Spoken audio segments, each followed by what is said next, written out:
পৃথিবীর অনেক মানুষ অনেক ডিগ্রি পাইছে, কেউ নেতা হয়েছে, কেউ রাষ্ট্রপতি হয়েছে, কেউ জ্ঞানের সার্টিফিকেট পেয়েছে, কেউ নোবেল প্রাইজ পেয়েছে, এক একজন এক এক মর্যাদার সার্টিফিকেট পেয়েছে। কিন্তু রাসূল সাল্লাল্লাহু আলাইহি ওয়াসাল্লাম পেয়েছেন চরিত্রের সার্টিফিকেট, তাও আল্লাহর পক্ষ থেকে। আমরা বলবো আমাদেরও তো চারিত্রিক সার্টিফিকেট আছে নাকি? চারিত্রিক সার্টিফিকেট আছে না? মেম্বার দেয়, চেয়ারম্যান দেয়, চারিত্রিক সার্টিফিকেট দেয়, কমিশনার দেয়, কিন্তু যে দেয় তার চরিত্র ঠিক আছে কিনা এটারই তো ঠিক নেই। তো সে আবার কেমনে চারিত্রিক সার্টিফিকেট দেয়? কিন্তু দুনিয়ার কোনো মেম্বার, চেয়ারম্যান, নেতা ক্ষমতাধর দেন নাই, বরং স্বয়ং আল্লাহ আমার আপনার হাবিবের চারিত্রিক সার্টিফিকেট দিয়েছে।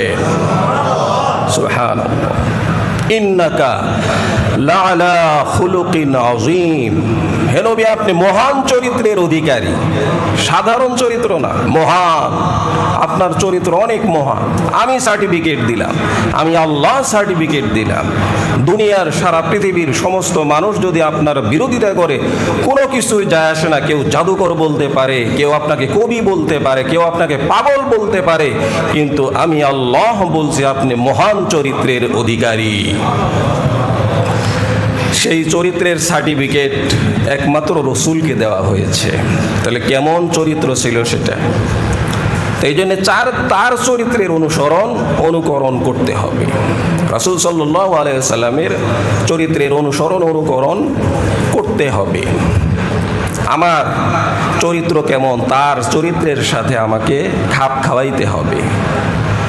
এবং তার চরিত্রের কি আছে, যে রাসূল সাল্লাল্লাহু আলাইহি ওয়াসাল্লাম শুধু একজন মানুষ ছিলেন না, তিনি একজন শুধুমাত্র আদর্শ মানুষ ছিলেন না, বরং তার আদর্শের মধ্যে আমাদের জন্য আদর্শ রয়েছে। সূরা আহজাবে আল্লাহ বলছেন, লাকাদ কানা লাকুম ফি রাসূলিল্লাহি উসওয়াতুন হাসানাহ, যে হে রাসূল, আপনার জীবনের মধ্যে আমাদের জন্য আদর্শ, তোমাদের জন্য আদর্শ, উম্মতের জন্য আদর্শ। হে রাসূল, আপনার জীবনের মধ্যে উম্মতের জন্য আদর্শ রয়েছে। অর্থাৎ যেই আদর্শ আপনার, সেটা উম্মতের মধ্যেও থাকতে হবে। এই আদর্শ উম্মতের মধ্যে থাকতে হবে, উম্মতের অনুকরণ করতে হবে। রাসূলের সত্যবাদিতা কেমন ছিল, রাসূল কি করতেন, কেমনে খাইতেন, কেমনে ঘুমাইতেন, কেমনে পরিবার চালাইতেন, সমাজ ব্যবস্থায় রাসূলের ভূমিকা কী ছিল, যুদ্ধের ময়দানে রাসূলের ভূমিকা কী ছিল, রাসূল মানুষের সাথে কিভাবে উঠা বসা করতেন, কিভাবে কথা বলতেন, এই নানান বিষয়ে রাসূলের চরিত্রের সাথে আমাদের চরিত্রেরও মিল থাকতে হবে। অর্থাৎ তার আদর্শের মধ্যে আমাদের শিক্ষা রয়েছে, আমাদের শিখতে হবে সেখান থেকে, রাসূলের আদর্শ থেকে, রাসূলের চরিত্র থেকে আমাদেরকে শিখতে হবে। কিন্তু আমি যদি রাসূলের আদর্শ সম্পর্কে না জানি, তাহলে শিখবো কেমনে?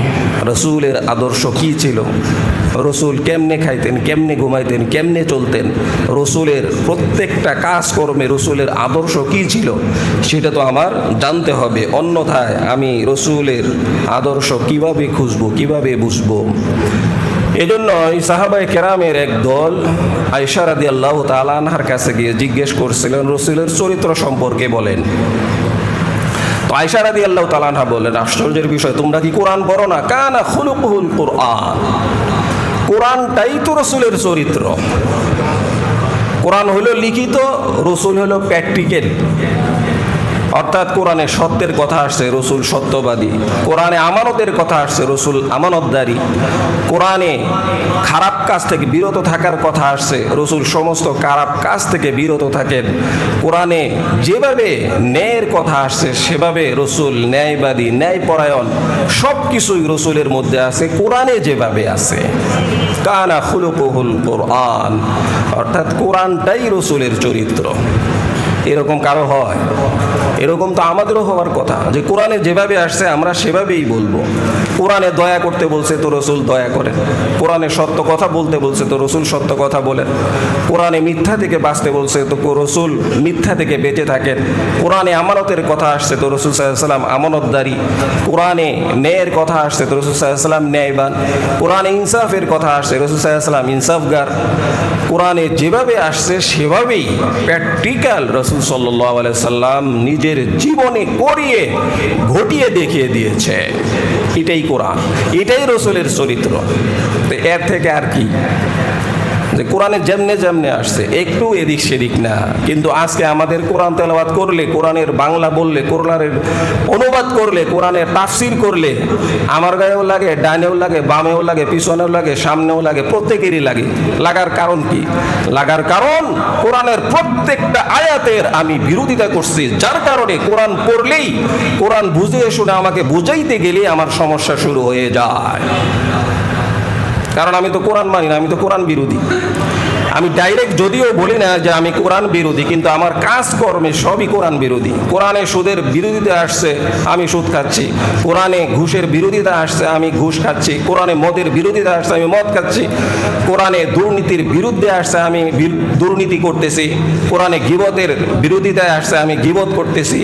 কোরআনে অন্যকে কষ্ট দিতে নিষেধ করা হয়েছে, আমি কষ্ট দিতেছি। অর্থাৎ কোরআনে যা বলা হয়েছে তার বিপরীত করি, যার কারণে কোরআনের তাফসির, কোরআনের তরজমা, কোরআনের ব্যাখ্যা শুনলে আমার আর মাথা ঠিক থাকে না।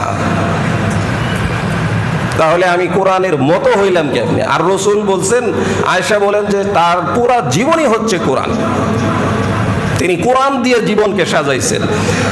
এই জন্য আমাদেরকে রাসূলের অনুকরণ করতে গেলে রাসূলের আদর্শ গ্রহণ করতে হবে। রাসূল কিভাবে চলতেন? আমাদের সমাজে সংকটের শেষ নাই, কিন্তু রাসূলের জীবনকে যদি আমরা আমাদের সামনে দাঁড় করিয়ে দেই, তাহলে সেই সংকটের মোকাবেলায় রাসূল কিভাবে এগুলি মোকাবেলা করছেন। রাসূল সাল্লাল্লাহু আলাইহি ওয়াসাল্লাম সত্যবাদী ছিলেন, তাকে আল-আমিন বলা হতো। ইয়া আইয়ুহাল্লাযীনা আমানুত্তাকুল্লাহ ওয়া কুনু মা'আস সাদিকিন।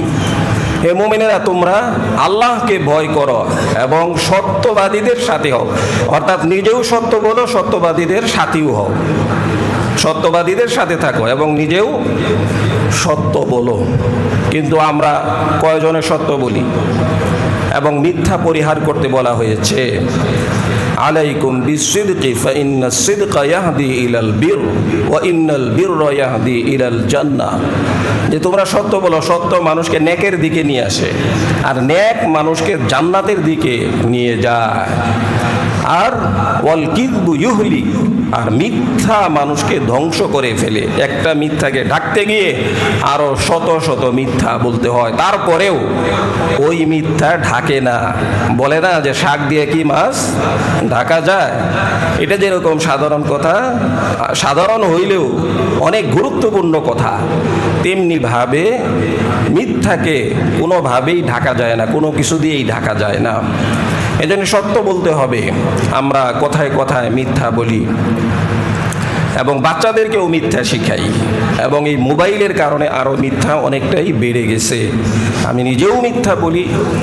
এবং কওলা জোর বলা হয়েছে মিথ্যাকে, যে মূর্তি পূজার সাথে একে সামঞ্জস্য করা হয়েছে, তুলনা করা হয়েছে, যে মিথ্যা বলা মানে মূর্তি পূজার মতো মারাত্মক অপরাধ। রাসূল সাল্লাল্লাহু আলাইহি ওয়াসাল্লামের কাছে এক অপরাধী এসে সে বলল যে হুজুর, আমাকে কিছু উপদেশ দেন, যে উপদেশের মাধ্যমে আমি ভালো হইতে পারি। সে চুরি করে, সে জিনা করে, সে মদ খায়, সে নানান অপরাধ করে, সে মিথ্যা বলে। তো রাসূল সাল্লাল্লাহু আলাইহি ওয়াসাল্লাম বললেন যে প্রাথমিকভাবে তোমার চিকিৎসা হইল তুমি মিথ্যা বলবে না। সে তো মহা খুশি, এটা কোনো ব্যাপার হইলো, তাহলে আমি আজকে চুরিও করতে পারবো, জিনাও করতে পারবো, মদও খাইতে পারবো, সবই করতে পারবো, সুতরাং মিথ্যাটা বলতে হবে না, এটা কোনো ব্যাপার না, এটা আমি পারবো। এরপরে তিনি বাসায় চলে গেলেন। বাসায় চলে যাওয়ার পরে যখন রাত হয়ে গেছে, এখন তো চুরি করতে হবে। এখন যেহেতু তার ডিউটি সময় হয়ে গেছে, এখন সে চুরি করতে যাবে। কিন্তু হঠাৎ করেই তার মনে হলো, আমি যে চুরি করতে যাব, আগামীকাল যে রসুলের দরবারে যাব, রসুল যদি জিজ্ঞেস করেন রাত্রে করছো কি, তখন আমি কি বলবো? আমি কি মিথ্যা বলতে পারবো? আমি তো ওয়াদা দিয়ে আসছি যে আমি মিথ্যা বলবো না। ঠিক আছে, চুরি যেহেতু অনেক বড় গুনাহ বা বড় ওদিকে সমস্যা, ওইটা করবো না, তাহলে আমি জিনা করব। তখন তার মনে হলো রসুল যদি জিজ্ঞেস করেন কালকে রাত্রে তুমি কি করেছো, তখন তো আমি মিথ্যা বলতে পারবো না। তাহলে ঠিক আছে, আমি একটু মদ খাই না, আমি এটাও করতে পারবো না, কারণ রসুল যদি জিজ্ঞেস করেন তাহলে তো আমি মিথ্যা বলতে পারবো না। এরপরে তিনি পরের দিন রসুলের কাছে গেছেন এবং রসুলকে গিয়ে বলছেন, ইয়া রাসূলুল্লাহ, আমি এই ধারণা পোষণ করেছিলাম, এই কাজ করতে চেয়েছিলাম, কিন্তু আপনি এমন একটা রোগের এমন একটা ছোট্ট চিকিৎসা দিয়েছেন, এটা মূলত ছোট্ট চিকিৎসা না, এটাই হচ্ছে বড় চিকিৎসা, এটাই হচ্ছে অ্যান্টিবায়োটিক, এটাই হচ্ছে এমন অপারেশন যে অপারেশনের মাধ্যমে আমার সমস্ত গুনাহ ধ্বংস হয়ে গিয়েছে। এটা মিথ্যা। এই জন্য মিথ্যা পরিহার যদি আমরা করি, যে মিথ্যা বলবো না, আমরা যে মিথ্যা বলি এটাকে মিথ্যাই মনে করি না, যে মিথ্যাকে মিথ্যাই মনে করে না, এটা আরো বড় খারাপ। গুনাহকে গুনাহ মনে না করা, এটা আরো ধ্বংসাত্মক কাজ। এই জন্যে মিথ্যা বলবো না। যে পাওনাদার যদি ফোন দেয়, তো সন্তানের হাতে ফোন দিয়া বলো যে বাবা কি নাই, বাসায় নাই, বাথরুমে গেছে, এটা করতে গেছে, সেটা করতে গেছে। এরপরে ভাই আপনি কোথায় আছেন? আছে মুগদা মেডিকেলে, বলে যে আছে আমি মতিঝিলে। এই যে মিথ্যা, এবং এই মিথ্যাকে কোনো মিথ্যা মনে করতেছে না, এটাই বড় গুনাহ। এটি যে মারাত্মক মিথ্যা, এই মিথ্যাকে মিথ্যা মনে না করা। মিথ্যা কেন খারাপ? যে মিথ্যার মাধ্যমে আরেকজনের অধিকারকে, হককে নষ্ট করা হয়। যেই মিথ্যার সাথে মানুষের হক জড়িত, মানুষের অধিকার জড়িত, সেটা মারাত্মক মিথ্যা, এবং সেটা থেকে বেঁচে থাকতে হবে। তো রাসূল সাল্লাল্লাহু আলাইহি ওয়াসাল্লাম এই জন্য মিথ্যার চিকিৎসা দিচ্ছেন, যাকে মিথ্যা ছাড়ো। আপনিও যদি চিন্তা ভাবনা করেন যে আমিও যদি মিথ্যা ছাড়ি, দেখি আমি কি কি গুনাহ থেকে বাঁচতে পারি, আমার জীবনটা কেমন হয়। রাসূল সাল্লাল্লাহু আলাইহি ওয়াসাল্লাম যেরকম ওই সাহাবীকে, ওই লোককে যেরকম চিকিৎসা দিয়েছিলেন, এই চিকিৎসা যদি আমি গ্রহণ করি, তাহলে আমার জীবন কেমন হয়, তাহলে আমার জীবনও সুন্দর হবে। এই জন্য বাবা যদি মিথ্যা বলে, তাহলে এই সন্তান কি শিখবে? তো এই সন্তান তো মিথ্যাই শিখবে।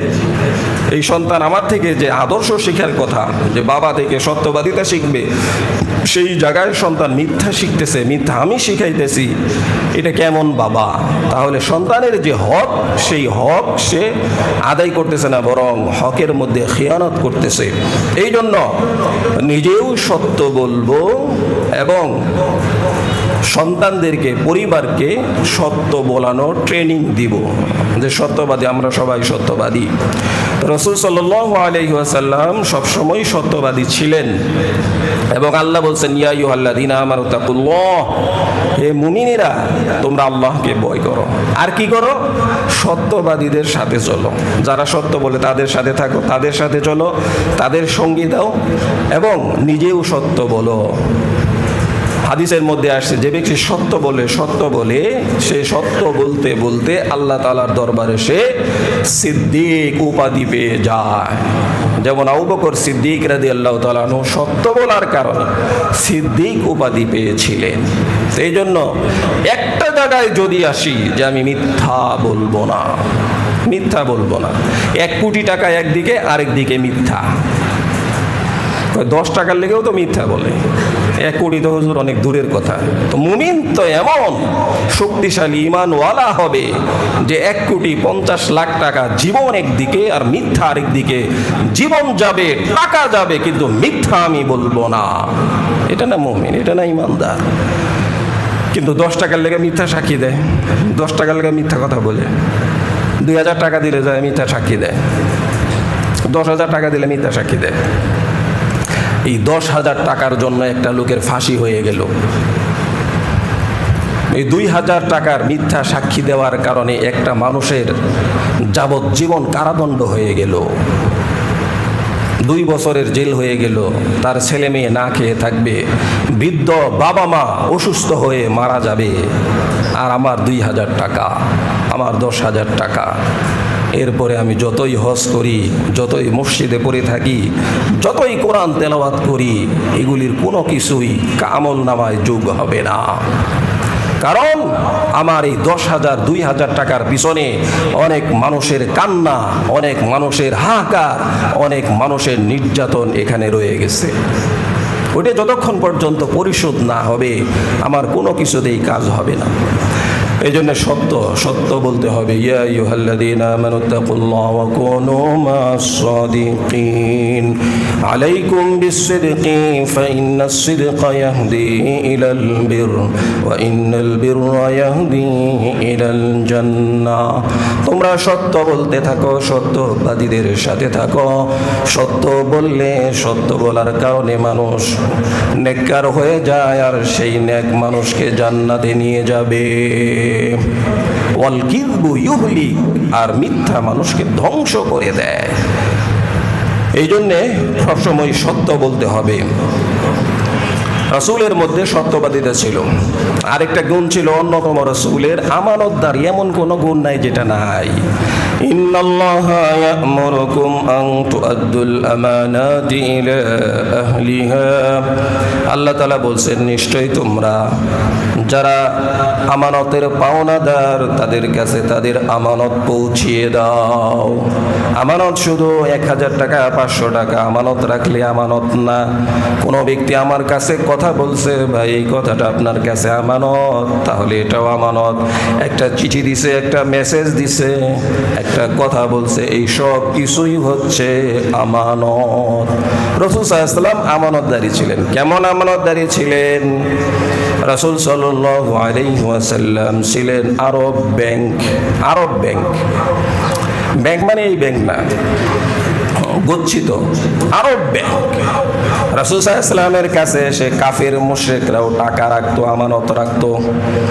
স্বর্ণ মুদ্রা গহনা হীরা জহরত রাসূলের কাছেই রাখতো, আর বলতো আপনার কাছে রাখলে আমাদের মনে শান্তি লাগে, ভালো লাগে, কোনো ভয় লাগে না।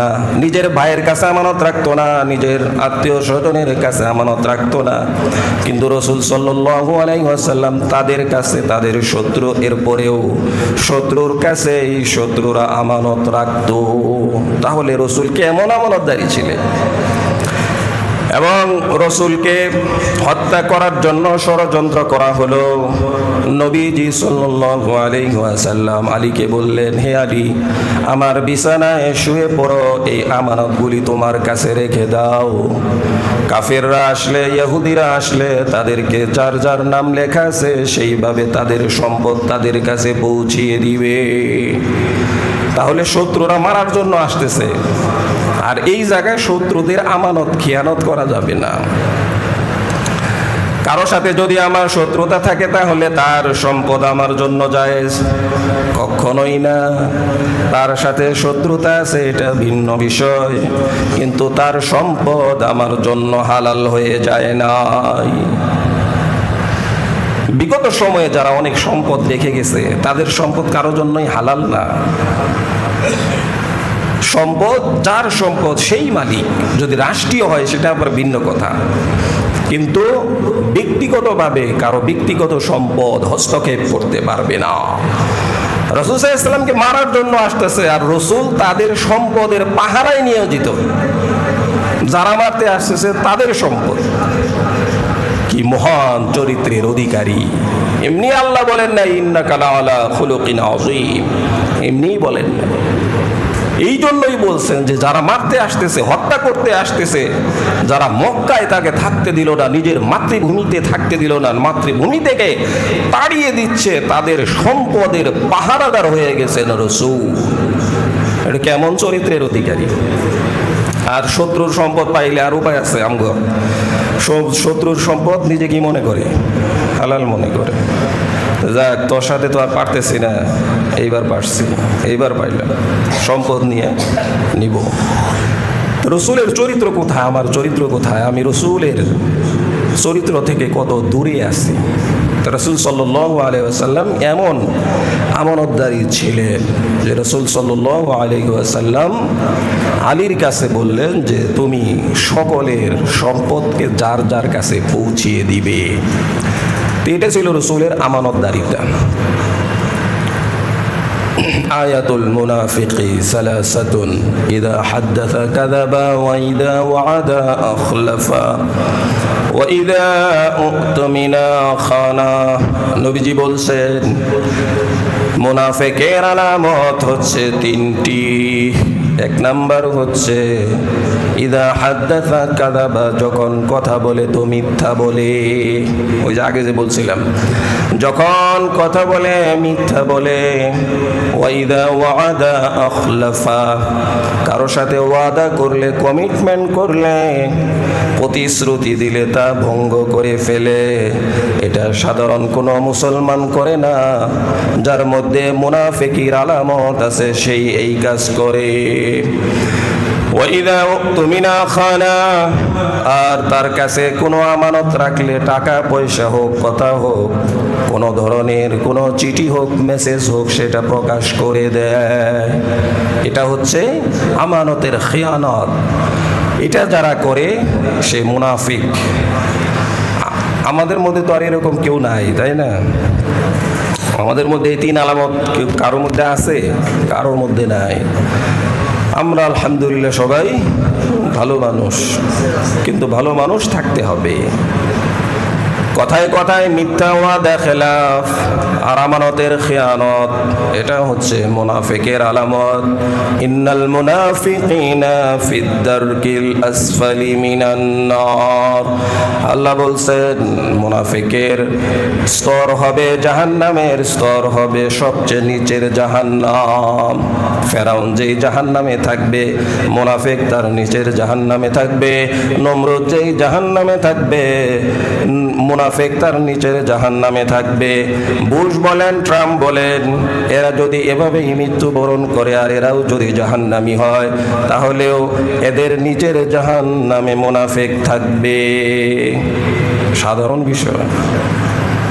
আবু জেহেলের নিচের জাহান্নাম, নমরুদরে এত গালি দেই, এর নিচের জাহান্নাম। ফেরাউনরে এত গালি দেই, তার নিচের জাহান্নাম, মুনাফিকের জাহান্নাম। তো মুনাফিক তিন কারণে: ইদা হাদ্দাসা কাযাবা, কথায় কথায় মিথ্যা বলে।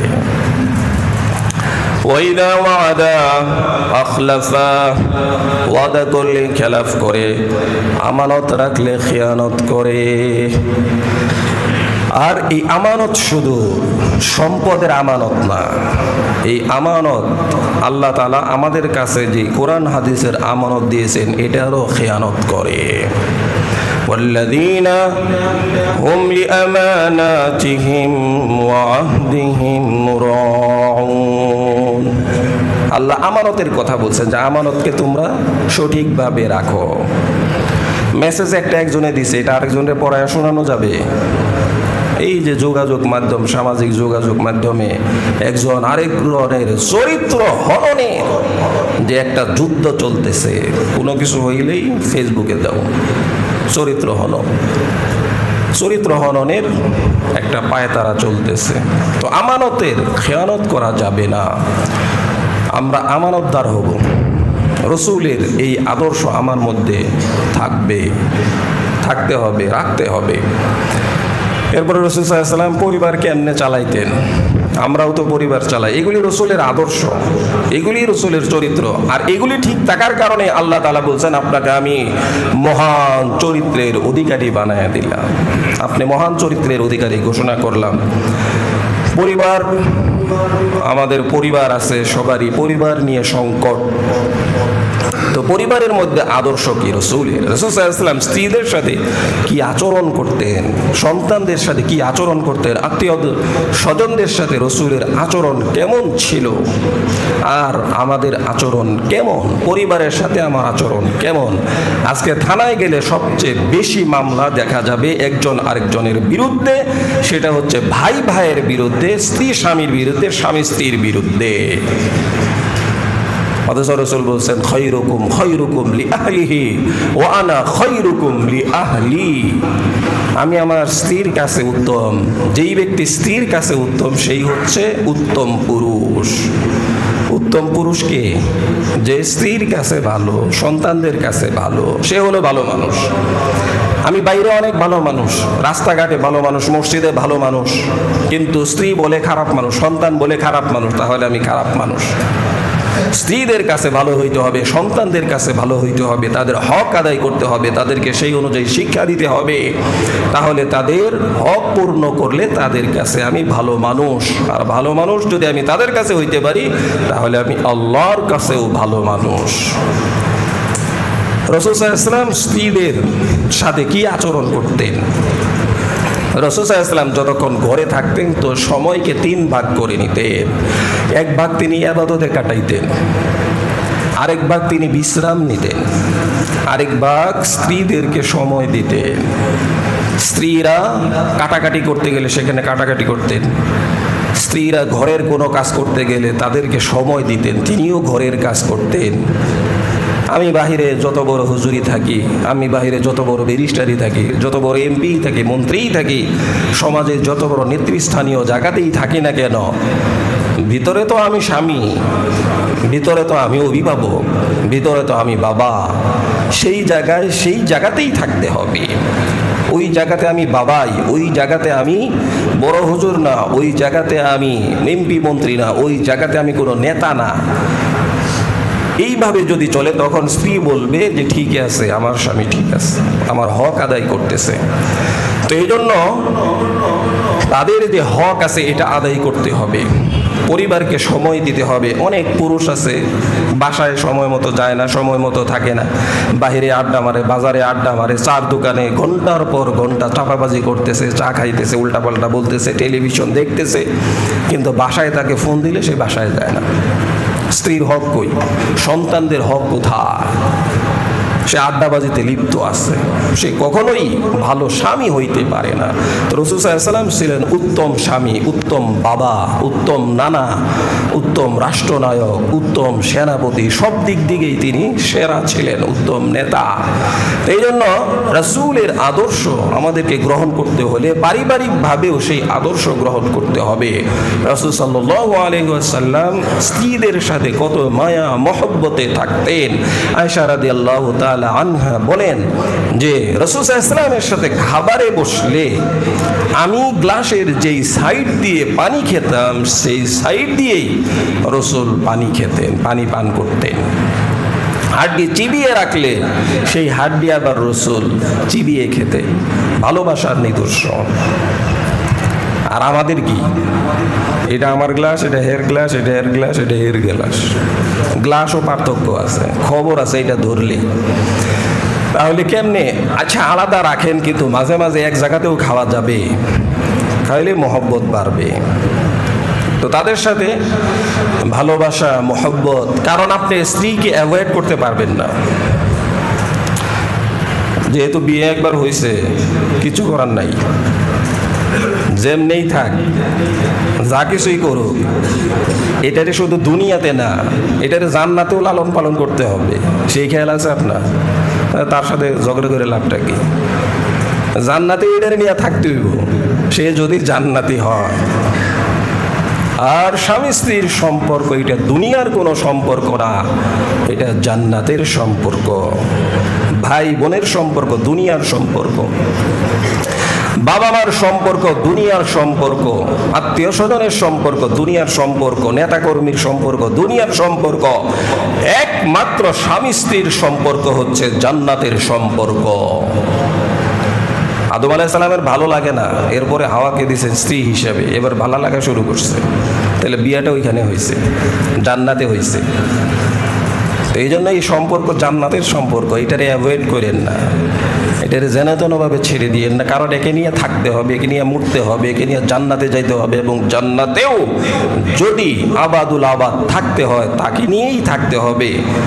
তবে এখন সহ্য করলে তখন আর সহ্য করা লাগবে না, কারণ তখন তো আর তেরা থাকবে না, তখন সাইজ হয়ে যাবে, ঠিক হয়ে যাবে। আল্লাহ তাআলা সবাইকে ওইভাবেই জান্নাতে ঢুকাবেন। তো এই জন্য, এবং আপনার স্ত্রী যদি সুন্দর না থাকে, যে না এই দুনিয়ায় তো কাটায় গেলাম, ওই জগতে আর চাই না, না হে যদি জান্নাতে যায় তাহলে থাকতে হবে, এবং বিশ্ব সুন্দরী বানিয়ে দিবেন আল্লাহ তাআলা। তখন আপনি তাকে চাবেন এবং হুরদের সর্দানিনী হবে সে। এই জন্য পরিবারকে সময় দেই, পরিবারের সাথে ভালো সময় কাটাই এবং পরিবারের হক আদায় করি, তাহলে আমি আদর্শ বাবা, আদর্শ স্বামী হইতে পারবো। শুধু সব জায়গায় আমি ভালো, কিন্তু আমি পরিবারে ভালো কিনা, এই প্রশ্ন আমার দিকে, এই প্রশ্ন আপনাদের দিকে। আমি সব জায়গাতেই ভালো, সবাই আমাকে ভালো বলে, কিন্তু আমি পরিবারের কাছে ভালো কিনা, এই প্রশ্ন রেখে সামনে আগাইতে হবে। এরপরে রাসূল সাল্লাল্লাহু আলাইহি ওয়াসাল্লাম সামাজিকভাবেও মানুষের অধিকার প্রতিষ্ঠা করেছেন। সমাজের কার কি অধিকার সেটা পূর্ণভাবে সেই অধিকার প্রতিষ্ঠা করেছেন। রাসূল সাল্লাল্লাহু আলাইহি ওয়াসাল্লাম মানুষের সাথে কেমন আচরণ করতেন, কাউকে কষ্ট দিতেন না, কাউকে কটু কথা বলতেন না। রাসূল সাল্লাল্লাহু আলাইহি ওয়াসাল্লাম মেয়ের খাদেম ছিল হযরত আনাস রাদিয়াল্লাহু তাআলা আনহু। তিনি বলেন যে রসুলের কাছে আমি 10 বছর ছিলাম, 10 বছর খাদেম হিসেবে রসুলের কাছে ছিলাম, কিন্তু রসুল সাল্লাল্লাহু আলাইহি ওয়াসাল্লাম কখনোই উফ শব্দ করেন না, হায় রে আনাস কেন এটা করলে, কেন এটা করলে না। আচ্ছা 10 বছরের মধ্যে কি ভুল হয় না? সে কি কম্পিউটার, তার কি ভুল হবে না? তাহলে 10 বছরের মধ্যে রসুল সাল্লাল্লাহু আলাইহি ওয়াসাল্লাম একবারও তাকে ধমক দিলেন না, একবারও উফ বললেন না। রসুল কি ব্যবহার করেছেন খাদেমের সাথে। আর আজকে আমাদের চাকর বাকরের সাথে সম্পর্ক হইলে কেউ যদি ভুল করে, কেউ যদি সমস্যা করে, আমাদের অধীনস্থ তাকে আগে গালাগালি করতে হবে, পিছনের তার ভুলগুলি উঠে আনতে হবে, এরপরে তাকে সামাজিকভাবে হেয় প্রতিপন্ন করতে হবে, এরপরে সামাজিক যোগাযোগ মাধ্যম ফেসবুকে দিতে হবে, অর্থাৎ তার জীবনকে শেষ করে দাও ভুলের কারণে। আর রসুল 10 বছর আনাস রাদিয়াল্লাহু তাআলা আনহু, এটা রসুল বলেন নাই, আনাস বলছেন যে রসুল আমার কোনো সময় কিছু বলেন নাই। এবং আনাস রাদিয়াল্লাহু তাআলা আনহু বলেন, এক বিদুইন ইহুদি যুবক রাসূলের দরবারে আসতো থাকতো, সে অসুস্থ হয়ে গেলে রাসূল সাল্লাল্লাহু আলাইহি ওয়াসাল্লাম তাকে দেখতে গেলেন এবং দেখতে গিয়ে তার খোঁজ খবর নিলেন। সেই ইশারায় বলল যে আমি ইসলাম গ্রহণ করব। বাবা অনুমতি দিলে সেই যুবক ইসলাম গ্রহণ করে মুসলমান হয়ে গেল। আরবের বড় বড় কাফেররা, শক্ত দিনের অধিকারীরা রসুলের আদর্শে অনেকেই মুসলমান হয়ে গেছে। তো আমি কেমন মুসলমান? আমার আদর্শে একজন লোক মুসলমান হবে তো দূরের কথা, একজন তো ভালোও হইল না। আপনি যদি নরম নম্র ভদ্র মানুষের সাথে চলেন, তার কিছু চরিত্র আদর্শ আপনার ভিতরে ঢুকবে। আর যদি আপনি উল্টা মানুষের সাথে চলেন, খারাপ মানুষ, বদমেজাজি, রাগী, উল্টাপাল্টা, এদের সাথে চলেন, তো এদেরও কিছু খাসলত আপনার চরিত্রের মধ্যে আসবে। এই জন্য কাদের সাথে চলতে হবে? যারা ভালো মানুষ, ভালো মানুষের সাথে চললে ভালো গুণ আসবে। খারাপ মানুষের সাথে চললে সোহবতে সলেহ তোরা সলেহ কুনাত, সোহবতে তলেহ তোরা তলেহ কুনাত। খারাপের সাথে চললে খারাপ, ভালোর সাথে চললে ভালো। সৎ সঙ্গে স্বর্গবাস, অসৎ সঙ্গে সর্বনাশ। এই কথাগুলি যারা বলছে এমনিই বলে নাই, এগুলি কোরআন থেকে নিয়েই তারা বলছে। ভালোর সাথে চলেন, আতরের দোকানে যান, তো আতর না কিনলেও একটু ঘ্রাণ লাগবে, একটু লাগায় দেয়, এইটাই চলতে থাকে 1 সপ্তাহ। কামারের দোকানে যান, যদিও কাছে না যান, আগুন নাও ধরেন, কিন্তু কামারের বাড়িতে আগুনের মধ্যে আগুনের ফুলকি এসে আপনার কাপড় পুড়িয়ে দিবে। তো এই জন্য ফুলের গাছের নিচ দিয়ে যান, দেখবেন যে ফুল যেই জায়গায় পড়ছে ওই মাটি ঘ্রাণ, কারণ তার উপরে ফুলের গাছ, এই জন্য ঘ্রাণ লাগে। আবার আরেক গাছ যেটা গন্ধ করে, ওই মাটি গন্ধ হয়ে গেছে। এই জন্য ভালো মানুষের সাথে চলা। আমাদের সবচেয়ে বড় ভুল হচ্ছে আমরা বন্ধু নির্বাচন করতে ভুল করি, আর আমাদের জীবনের অধিকাংশ গুনাহ হয় এই বন্ধুর কারণে। আগে মদ খাইতো না, কয় চল একটু খাইয়ে এলো, দেখ কেমন লাগে, বেশি খাবার দরকার নাই, তোর টাকাও দিতে হইব না, টাকা পয়সা যা লাগে গাঞ্জা খা। এবার বিড়ির মধ্যে ঢুকায় খা, এরপরে সিগারেটের মধ্যে ঢুকায় খা, এরপরে একটু টান মার, ভালোই লাগবো। এরপরে হে কিন্তু দল বাড়াইতেছে, হে টাকাও ম্যানেজ হইতেছে, যে এমন নেশা ধরা ওই টাকা দিব। আজকে আমাদের যুবক সমাজ কি অবস্থা! নেশার অন্ধকারে নিমজ্জিত যুবকরা ধ্বংস হয়ে যাচ্ছে, এবং এই নেশার কারণে আরো কত ধরনের যে গুনাহ হচ্ছে। তো রাসূল সাল্লাল্লাহু আলাইহি ওয়াসাল্লাম সামাজিকভাবে কত ভালো ছিলেন। আনাস বলেন যে আমাকে কোনো কিছু বলে নাই, কটু কথা বলেন নাই। এবং এক বেদুইন মসজিদে পেশাব করে দিছে। অন্যান্য সাহাবায়ে কেরাম যারা ছিলেন তারা তেড়ে গেছেন, তাকে আঘাত করবেন, রসুল তাদেরকে থামিয়ে দিয়েছে যে পেশাব করতে দাও, শেষ করো, কারণ পেশাব আটকে তার রোগ হতে পারে, তার সমস্যা হতে পারে। এখন যদি করেই ফেলছে করুক, পেশাব করে ফেললে একেবারে মসজিদ শেষ হয়ে গেল তা তো আর না, ধুয়ে দিলেই শেষ হয়ে যাবে। একটা বাচ্চা এসে যদি পেশাব করে কিছু করার আছে? ওই কিছুদিন আগে এক লোক দোতলা থেকে নামার সময় ময়লা ছেড়ে দিছে আর কি, পায়খানা করে দিছে। এখন কি মসজিদ কি হয়েছে? হইতে পারে, সমস্যা হইতেই পারে, কি হয়ে গেল তাই এটা নিয়ে মাথা নিয়ে নাচতে হবে এরকম তো কিছু না, হইতেই পারে। পরিষ্কার করার পরে ওই লোকটা ফোন দিয়ে বলছে যে আসলে অনিচ্ছাকৃতভাবে এই কাজটা হয়ে গেছে, আমি লজ্জিত। ওইখানে যদি আমি পরিষ্কার করতে যাই মানুষ দেখবে, এর জন্যও লজ্জিত। তো আপনারা করে ফেলেন, যারা করতেছেন আপনাদেরকে ধন্যবাদ। তো সে তো লজ্জিত হয়েছে, এটা তো হয়ে গেছে অনিচ্ছাকৃত, তাকে ধরতে হবে, মারতে হবে। কেন এটা করলো, কেন? তো রাসূল সাল্লাল্লাহু আলাইহি ওয়াসাল্লাম পেশাব করতে দিয়েছেন, করুক। তো অনিচ্ছাকৃত করতেছে, সে তো জানে না, বুঝে না, ইহুদি তো বুঝে না। তো এরপরে সে চলে গেছে। রসুলের আদর্শ, এইটাই তো আদর্শ। এখন কি ডাইকা আমি মসজিদে পেশাব করাবো, এইটা? সেটা হলো অনিচ্ছাকৃত। যদি হয়ে যায় সেইটা ভুল তো ভুলই, এরকম যদি হয়ে যায়। তো রাসূল সাল্লাল্লাহু আলাইহি ওয়াসাল্লাম বলছেন যে এবার পানি ঢেলে দাও। পানি ঢেলে দিছে, পরিষ্কার হয়ে গেছে। রসুলের আদর্শ। তেরিয়ার পর ইহুদি কি হয়েছে? মুসলমান হয়ে গেছে। এগুলি দেখেই তো অনেক মানুষ মুসলমান হয়েছে। রাসূল সাল্লাল্লাহু আলাইহি ওয়াসাল্লাম হাঁটতেছিলেন, এক বেদুইন এসে রসুলের গায়ে চাদর ছিল, সেই চাদর ধরে এমন টান দিছে তার বুকের সাথে লেগে গেছেন রসুল, এবং রসুলের গর্দানে ঘাড়ের মধ্যে দাগ লেগে গেছে। আনাস রাদিয়াল্লাহু তাআলা আনহু বলেন যে আমি তো মনে করছি রসুল কি বলবেন, কিন্তু রসুল হেসে দিলেন। হেসে দিয়ে বললেন তাকে কিছু দান করে দাও। সে কেন আসছিল? সে বলছে হুজুর কিছু দান করেন। আচ্ছা, ফকিররা আমাদের কাছে কত অনুনয় করে টাকা চায়, তারপরও আমরা ধমক দিই। আর হে রসুলের কাছ থেকে টাকা নিবে, ভিক্ষা নিবে, রসুলের গলার চাদর ধরে টান দিছে। তারপরে রসুল রাগ হন না। এটাই তো মহান চরিত্রের অধিকারী, এটাই তো আমার আপনার রসুল। এজন্যই তো তার চরিত্রের মধ্যে আমাদের শিখার আদর্শ রয়েছে। এটাই তো চরিত্র।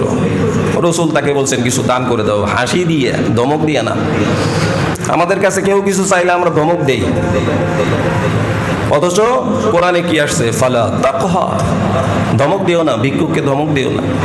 পারলে দাও, না পাইলে তারে সহজভাবে বুঝিয়ে দাও, কিন্তু ধমক দিও না। এটাই হচ্ছে রসুলের চরিত্র। তো এই ধরনের চরিত্র রসুলের মধ্যে শেষ নাই। রসুল মহান চরিত্রের অধিকারী ছিলেন। চরিত্রের ওয়েট, এর ওজন সবচেয়ে বেশি হবে কিয়ামতের মাঠে। নামাজের পাল্লা থেকে, হজের পাল্লা থেকে, যাকাতের পাল্লা থেকে চরিত্রের পাল্লা অনেক উপরে উঠে যাবে। তার চরিত্র ভালো, সে চরিত্রবান। এই আমলটা আল্লাহর কাছে সবচেয়ে বেশি প্রিয়। চুরি করে, বদমাইশি করে, জিনা করে, মদ খায়, সব কিছু করে, নামাজ পড়ে, কাজ হইব না। কিন্তু একজন মানুষ নামাজও পড়ে না, কিন্তু চরিত্র ভালো, আল্লাহ নামাজ মাফ করলে মাফ করতে পারেন, কিন্তু তার চরিত্রের কারণে আল্লাহর কাছে সে অনেক প্রিয়। বেনামাজি প্রিয় এই কথা কিন্তু বলতেছি না। সে নামাজ পড়ে তাহলে তো আরো উত্তম, কিন্তু চারিত্রিক দিক দিয়ে সে আল্লাহর কাছে অনেক প্রিয়, অনেক উপরে উঠে যাবে। এই জন্য চরিত্র, আমার চরিত্র কেমন আমি জানি না, আমার চরিত্র কেমন আমি জানি না। এখন চরিত্রকে সংশোধন করতে হবে। চরিত্র হয়েছে তিন ধরনের: আখলাক, খুলুকে হাসানা, খুলুকে করিম, খুলুকে আযীম। খুলুকে হাসানা হচ্ছে এমন চরিত্র, কেউ যদি ভালো কাজ করে তো সে ভালো কাজ করে, কেউ যদি তাকে একটা গালি দেয় তাহলে সে তাকে একটা গালি দেয় কিন্তু ঘুষি দেয় না। এটা হচ্ছে এই লোকের যে চরিত্র, এই চরিত্রটা হচ্ছে খুলুকে হাসানা, সুন্দর চরিত্র।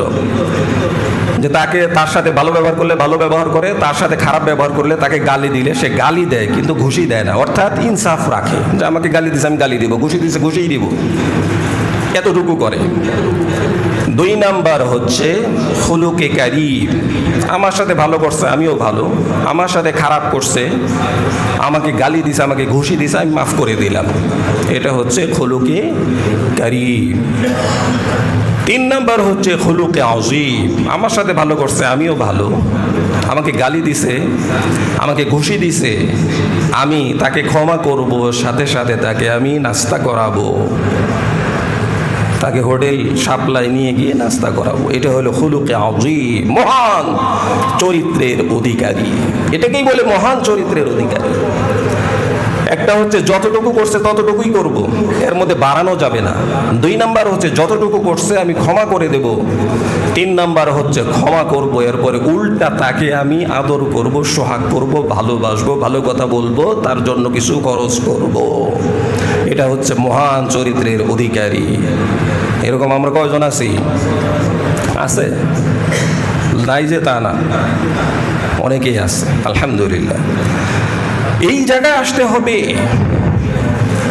এই জন্য চরিত্র, এখন কথা হইল যে চরিত্র ঠিক করা যায় কিনা। যেমন কে খারাপ কে ভালো এটা তো আল্লাহ নির্ধারণ করছে, এখন এটারে নিয়ে কি করি আর। কিন্তু সমস্ত মানুষ, যেমন যে কেউ ধনীর ঘরে জন্ম নিছে, কেউ গরিবের ঘরে জন্ম নিছে, কিন্তু তারপরে চেষ্টা করে না যে গরিবের ঘরে জন্ম নিছে সেও তো ধনী হওয়ার চেষ্টা করে। এখন আমি যদি একটু খারাপও থাকি কিন্তু ভালো হওয়ার তো চেষ্টা করতে হবে, ভালো হওয়ার চেষ্টা করতে হবে। আমি ওরকমই থাকবো, খারাপই থাকবো তা তো না। আমাকে আল্লাহ গরিব বানাইছে, আমি গরিবই থাকবো, হাত পা গুটিয়ে বসে থাকবো তা তো আর না। সেখানেও যেরকম চেষ্টা করি চারিত্রিক উন্নতির জন্য, সেখানেও আমাকে চেষ্টা করতে হবে। যেমন রাগ চারিত্রিক একটা অপরাধ এটা। যখন রাগ উঠে তোমরা তাকে ক্ষমা করো, চুপ থাকো, ক্ষমা করো। যেমন রাগ, এখানে 3 ধরনের। কিছু লোক আছে যে রাগ আসে ধীরে, রাগ আসে ধীরে কিন্তু তাড়াতাড়ি চলে যায়। আবার কিছু আছে তাড়াতাড়ি রাগ হয়, তাড়াতাড়ি চলে যায় রাগ। আবার কিছু আছে তাড়াতাড়ি রাগ হয়, দেরিতে রাগ চলে যায়। রাসূল বলছেন এই 3 আইটেমের মধ্যে ওই ব্যক্তি হচ্ছে সবচেয়ে উত্তম যার দেরিতে রাগ আসে, তাড়াতাড়ি চলে যায়, অর্থাৎ রাগের টাইমটা কম। আর সবচেয়ে 3 ব্যক্তির মধ্যে সবচেয়ে নিকৃষ্ট হচ্ছে ওই ব্যক্তি যার রাগ তাড়াতাড়ি আসে, যায় দেরিতে। হুট করে রাগ উঠছে কিন্তু এটা আর যাইতে চাইতেছে না, এ হচ্ছে খারাপ। আর আরেকটা হচ্ছে যে তাড়াতাড়ি আসে, তাড়াতাড়ি চলে যায়। আর আরেকটা হচ্ছে দেরিতে রাগ আসছে কিন্তু তাড়াতাড়ি চলে গেছে, এ হচ্ছে উত্তম। এই জন্য চরিত্রকে সুন্দর করতে হবে। চরিত্রকে সুন্দর করার জন্য 1 নাম্বার প্ল্যান সেটা হচ্ছে যে আমাকে চরিত্র শিখতে হবে। চরিত্রে কোনটা ভালো কোনটা খারাপ। আমি চাকরি করার জন্য, ব্যবসা করার জন্য তো শিখি, এই জায়গায় আমাকে চরিত্রকে শিখতে হবে। চরিত্র আমি কিভাবে শিখবো, কার চরিত্র কেমন, কোরআনে চরিত্রের কি আলোচনা আসছে, হাদিসে চরিত্রের ব্যাপারে কি বলা হচ্ছে, এইগুলি আমি শিখব। তাহলে ভালো চরিত্র শিখলে আমার মধ্যে সেই ভালো চরিত্র আনার একটা পিপাসা জাগবে। 2 নম্বর হচ্ছে রাসূলের অনুকরণ করতে হবে। রাসূলকে মডেল মানতে হবে, আদর্শ মানতে হবে।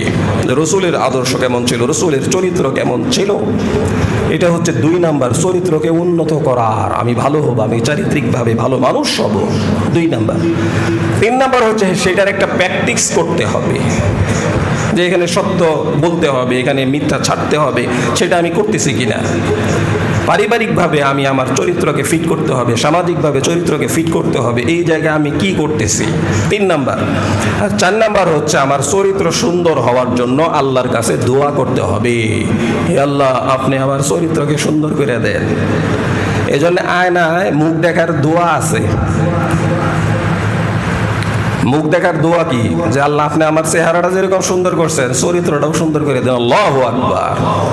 রাসূল কত সুন্দর দোয়া শিখিয়ে দিয়েছে, যে আপনি আমার যেরকম চেহারাটা সুন্দর করছেন, আয়না যখন মুখ দেখতে যাবেন তখন এই দোয়া পড়তে হবে, যে আল্লাহ আপনি আমার চেহারা যেমন সুন্দর করছেন চরিত্রটাকেও সুন্দর করে দেন। তো আল্লাহ তাআলা চেহারার সাথে, চেহারা কি কারো খারাপ নাকি? সবার চেহারাই খারাপ, সুন্দর। আল্লাহ কি বলছেন, লাকাদ খালাকনাল ইনসানা ফি আহসানি তাকওয়িম, আমি সমস্ত মানুষকে, ইনসানকে সুন্দর অবয়বে সৃষ্টি করছি। সে কালো থাক, ধলো থাক, যাই থাক, কিন্তু আল্লাহ সৃষ্টি করছেন সমস্ত মানুষই সুন্দর। তো এই জন্য আমরা চারিত্রিকভাবে সুন্দর হওয়ার চেষ্টা করি, রাসূলের আদর্শকে গ্রহণ করার চেষ্টা করি।